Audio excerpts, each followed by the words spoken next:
오늘 김민재 선수는 결장을 했지만 오늘 바이에른 뮌헨 경기를 보면 김민재를 왜 바이에른 뮌헨이 원했는지를 어느 정도는 명확하게 알 수가 있었어요. 일단 오늘 바이에른 뮌헨의 선발 명단을 보면 김민재와 더리우트가 모두 안 나왔거든요.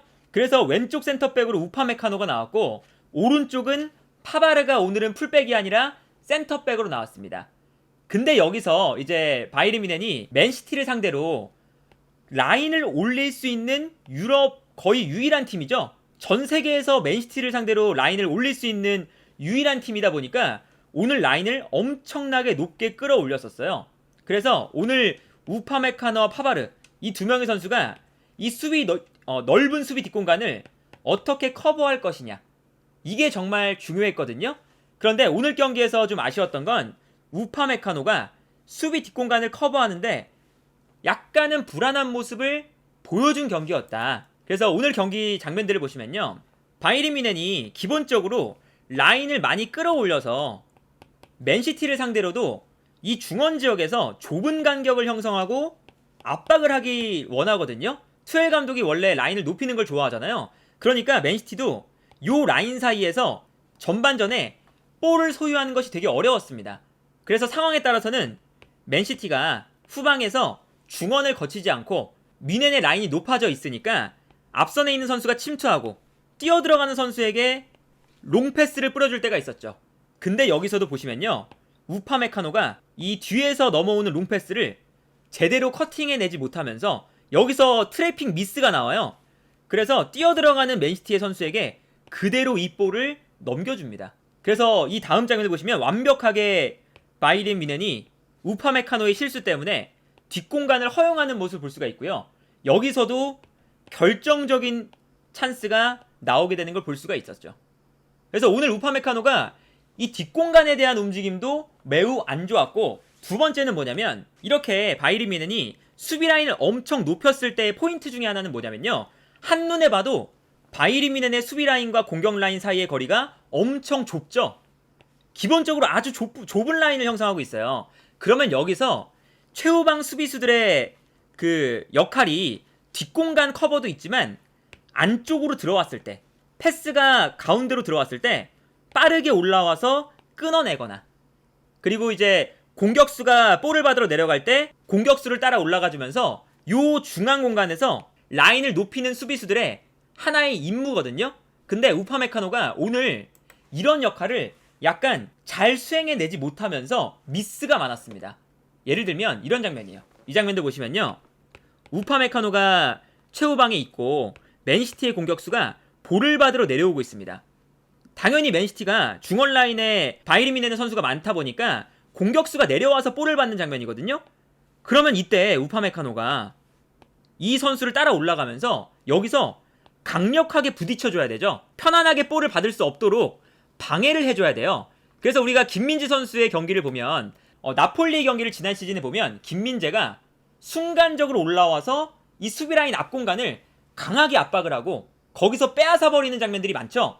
근데 요 장면을 보시면요, 우파메카노가 올라오는데 약간 어설프게 올라와요. 그래서 이 장면도 보시면 맨시티의 공격수를 확실하게 압박을 안 하고 있죠. 그래서 이 다음 장면을 보세요. 다음 장면을 보시면 편안하게 공격수가 볼을 받은 다음에 리턴 패스를 넣어주고 공격수가 뒤돌아서 뛰어나가기 시작합니다. 그런데 우파메카노가 어설프게 올라와 있다 보니까 순간적으로 리턴 패스를 주는 동작도 방해하지 못하고, 그리고 공격수가 뒤돌아서 뛰어나가는데 이 다음 장면 보세요. 우파메카노가 약간 발이 멈춰 있어요.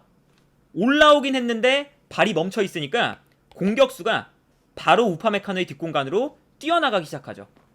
여기서 만약에 맨시티가 정말 패스 한 방이 제대로 들어갔으면 그냥 수비 뒷공간 무너지는 거였거든요. 그런데 우파메카노가 이런 모습들이 자주 나왔었습니다. 이 장면도 보세요. 이 장면도 보시면 공격수가 볼을 받으러 내려오니까 우파메카노가 순간적으로 달려나오면서 수비라인 앞공간에서 압박을 하고 있거든요. 그런데 이미 달려나오는 타이밍이 늦어서 맨시티의 공격수가 볼을 잡을 때 압박을 제대로 못 해줬고요. 그리고 여기서 맨시티의 공격수는 볼을 받은 다음에 주변에 있는 선수에게 패스를 보내주고, 그러다 보니까 우파메카노는 올라와 있는데 여기서 패스는 끊어지지 않고 우파메카노가 비워둔 공간은 남아있고, 그러니까 맨시티의 선수 한 명이 뒤에서 뛰어들어가기 시작하죠. 그러니까 이거는 우파메카노가 올라와서 끊을 거면 확실하게 올라와서 끊어주던가, 아니면 못 끊겠으면 올라오질 말던가, 이거를 선택을 했어야 되는데 오늘 우파메카노의 선택이 이런 점들이 좀 많이 아쉬웠다 라고 볼 수가 있겠고, 이제 그러다 보니까 이제 우파메카노가 뭐 당연히 프리시즌 경기라서 컨디션이 100%는 아니겠지만 이런 점들 때문에 바이에른 뮌헨 내부에서도 김민재를 영입했던 이유가 있는 거거든요. 당연히 우파메카노 더리우트면 굳이 센터백 라인에 주전급 선수를 영입하지 않아도 되지 않나? 라는 생각이 드는데, 우파메카노가 이런 실수가 종종 나와요. 한 시즌을 놓고 봐도 우파메카노가 이런 실수가 나오는 경기들이 있고, 그리고 특히나 큰 경기에서 이런 실수가 많이 나오기 때문에 바이에른 뮌헨이 수비 라인이 좀 불안하다. 특히나 우파메카노의 실수가 너무 많이 나오니까 우리가 뭐 당연히 바이에른 뮌헨은 트래블을 달성하고 싶어하는 구단이기 때문에 라인을 올려서 수비를 하고 싶다면 수비 라인에 주전급 수비수를 한 명 더 영입해야 되겠다. 이렇게 되면서 김민재가 영입된 거거든요. 그래서 오늘 경기만 봐도 왜 김민재가 영입이 되었는지가 확실하게 좀 나타나는 경기였다 라고 볼 수가 있겠고, 그리고 여기에 더해서 바이에른 뮌헨이 이번에 영입했던 선수 중에 미드필더 라인 라이머가 있죠. 근데 라이머가 수비형 미드필더라서 이제 새로 영입됐을 때 우파메카노와 파바르, 이 센터백 라인과 라이머의 호흡이 얼마나 좋을 것이냐, 이것도 오늘 경기에서의 관전 포인트 중에 하나였거든요.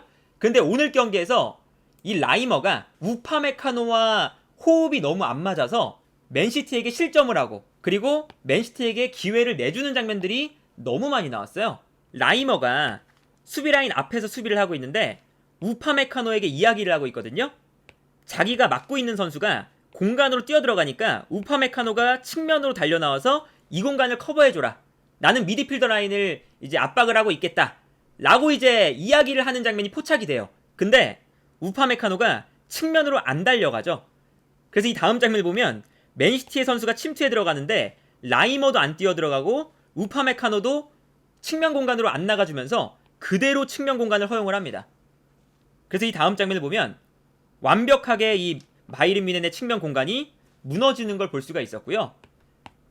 똑같은 장면이 또 나와요. 이 장면도 보시면 라이머가 수비라인 앞에 있을 때 미드필더 한 명이 침투에 들어가거든요. 근데 이때 우파메카노가 라이머의 뒷공간을 커버하는 움직임이 약간 늦었죠. 그러다 보니까 맨시티의 리코 루이스가 침투에 들어갈 때 그대로 이 패스를 허용을 했고, 우파메카노가 뒤늦게 뛰어 들어가거든요. 근데 여기서 이미 공간을 허용하기도 했고요. 막아 세우는데 리코 루이스의 침투를 막아 세우는데 여기서 우파메카노가 실수를 합니다. 완벽하게 리코 루이스에게 돌파를 허용해요. 여기서 우당탕탕 하면서 우파메카노가 터치 미스도 있었고 완벽하게 리코 루이스를 놓치면서 그대로 리코 루이스가 우파메카노를 돌파하고 여기서 맨시티의 득점이 나왔죠.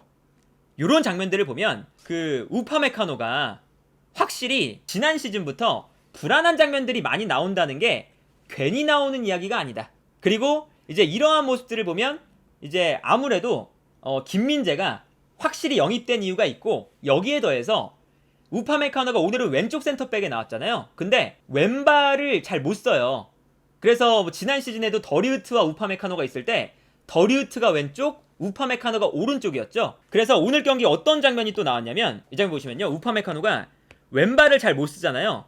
근데 골키퍼한테 백패스를 할 때 맨시티의 공격수가 달려드는데 패스가 약간 짧습니다. 그래서 어떤 장면이 나오냐, 우파메카노의 패스는 짧은데 이미 맨시티의 공격수는 압박을 들어가고 있고 골키퍼는 이게 튀어나와야 되는데 패스가 짧아요. 그래서 여기서 존머가 볼을 잡을 때 이미 강한 압박을 당하면서 여기서 존머의 실수가 나오죠.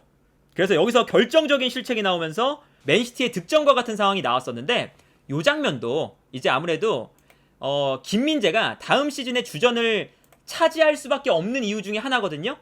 그러니까 왼쪽 센터백으로 뛸 수 있는 선수가, 완벽하게 뛸 수 있는 선수는 김민재밖에 없어요. 왜냐? 왼쪽에서 우파메카노가 일단 못 뛰죠. 그리고 더리우트도 왼쪽에서 뛸 수 있지만 오른발을 더 잘 쓰기 때문에 더리우트도 오른쪽이 더 낫죠.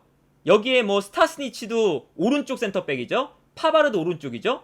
그러니까 이게 김민재밖에 왼쪽 센터백으로 100% 잘 뛸 수 있는 선수가 없다. 그래서 오늘 이제 경기 중간에 김민재가 되게 흐뭇하게 경기장을 바라보고 있는 이런 모습이 찍혔는데, 김민재가 다음 시즌 주전 센터백으로 나오는 건 오늘 경기만 봐도 전혀 걱정이 없고, 그리고 김민재의 이런 라인을 높였을 때 뒷공간 커버, 그리고 라인을 높였을 때 이 그 수비 라인 앞 공간을 커버해 줄 수 있는 능력, 공격적인 수비 능력, 이런 것들이 바이에른 뮌헨에게 절실하게 필요하다.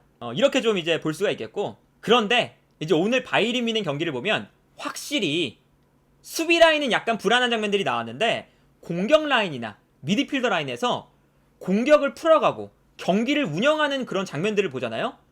그러면 역시 바이에른 뮌헨은 월드 클래스만 모여있는 팀이라는 게 정말 느껴져요.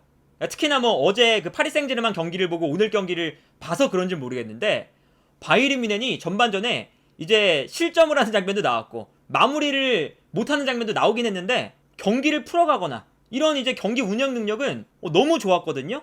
그래서 이제 바이에른 뮌헨이 확실히 강팀이구나.